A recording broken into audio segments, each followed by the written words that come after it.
Cannon here with the Stringfellow podcast, and today I want to talk about why your IT tools aren't solving your problems.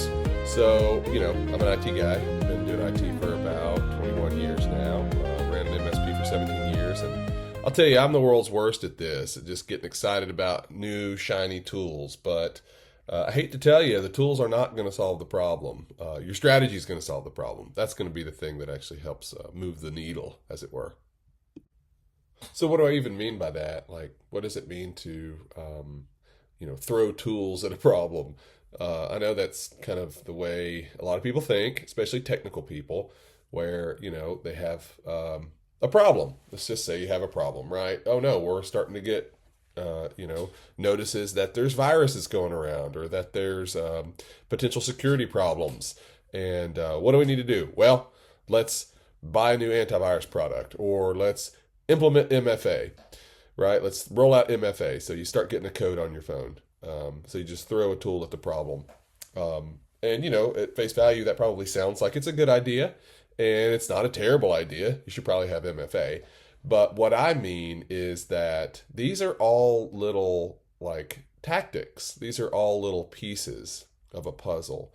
And if you don't have a goal, an aim, an objective for where you're trying to go, then it's easy to get distracted by all the little tools. And by the way, there's a ton of tools, and they're all really good in 2025. So how is somebody supposed to know what are the best tools for any particular job?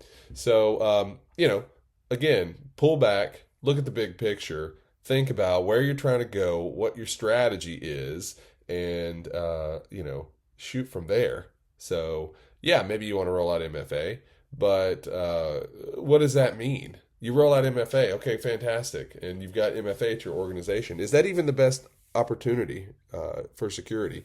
Is there something better? Is there something already built in? Or you have to buy another tool and plug it in? So see, there's just so many different little options, different little rabbit holes you can go down. And technical people love going down rabbit holes. I can say that as a technical person. I go down a lot of rabbit holes. But, you really need to know the tool. And so it really needs to start with a process. So you need to have a process in place for securing systems, right? And if that process includes an MFA, that process includes conditional access or something even better that hasn't come along yet, maybe biometrics, fingerprint reader, then that's what you need to look at. You don't need to be getting into a bunch of different tools. So when technical people come to you and they talk to you and they've got this cool little tool belt with all of these tools in it, and they want to talk about all of these tools, that's great, but does that really help your business? Is that what's going to help move the needle forward, as it were? There's a lot that kind of goes into this kind of thinking, but one of the main things is that all technical people are always being approached by salespeople from technical companies, from technology companies. They're trying to sell us their latest widget and the latest version of their widget or the upgrade to their widget, and that gets distracting. And so, this is how we kind of try to define ourselves as being an IT partner as opposed to being a VAR. So what is a VAR? A VAR is a value-added reseller. Well, value's good, right? Reselling, you're going to buy something from somebody, right? Well, the thing about a VAR is they really kind of just want to sell you a product. And it's probably the last salesperson that they talk to, or it might even be the product that pays the most commission.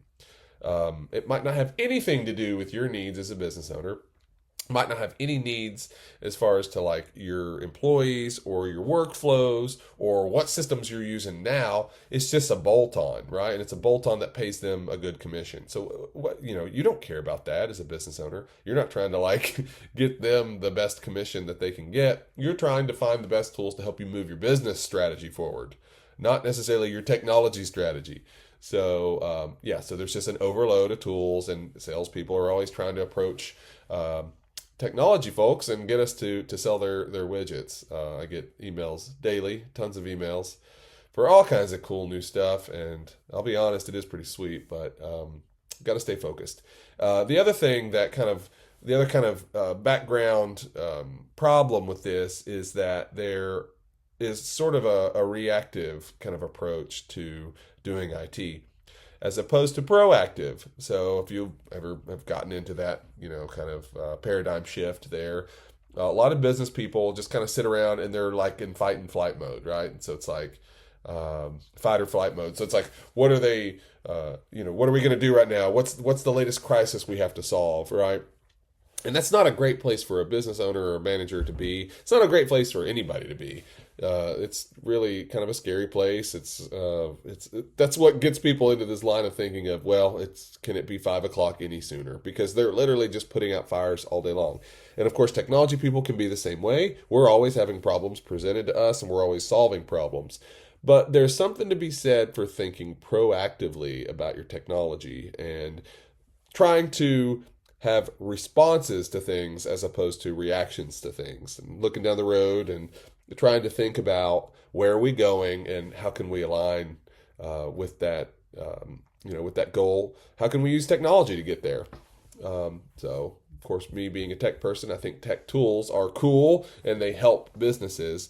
And I'd say a lot of the, Fortune 500 companies would agree with me that technology can help with moving your business forward. But there's something to be said for being proactive, not being reactive. Another kind of underlying problem here is that there's a lack of standardized processes that companies have. I know it's probably a little basic, but there's only really like three things that go into a company: people, processes, and tools. Right? It's kind of like the three-legged stool that you sit on every day. And so you got to have good people. They have to have good processes, and then they have to have good tools to use. And this is for any business, right? A dentist, right? They've got to have great oral hygienists. They've got to have great dental technicians. They've got to have great drills. And, I'm just speaking because I was literally just at the dentist. So this is kind of top of mind for me. And then, of course, they've got to have great processes, right? Like you can't fill the tooth before you have the filling, before you drill out all of the bad stuff, right? So you have to have your processes right. Well, think about that with technology. We have a million steps with what we need to do. And think about that with like onboarding a new employee, right? Like what needs to happen next? There's certain things that have to happen first. So coming up with a good process is going to make a lot more sense than just trying to find the new latest cool tool and see if you can't integrate it in some way. I just thought that might be an important thing that you might not be thinking about, but the next time your tech person comes to you and they're like, oh, hey, did you hear about this cool new thing? Just say, look, just stop, pause right there. I'd love to hear about it, but how does this help us? What does this do for us? How does this make us a better company? How does this make us more profitable? I think that's a really important, important way to think about, IT is you've got enough tools. You probably have the tools right now to do everything you need to do. So are you even using the tools that you have to their fullest extent? Most people, I hear them say, oh, I'm probably using about 20% of that. Well, that's probably right. So why don't you use that other 80% before you go find some other new thing that's going to probably cost you more, and it's going to have a training and onboarding period of time, and it's going to kind of slow things down. So I hope that's helpful. And if you have any questions or comments, be sure to leave them to me, or shoot me a LinkedIn message or Facebook message. I'd love to hear from you. Have a great one.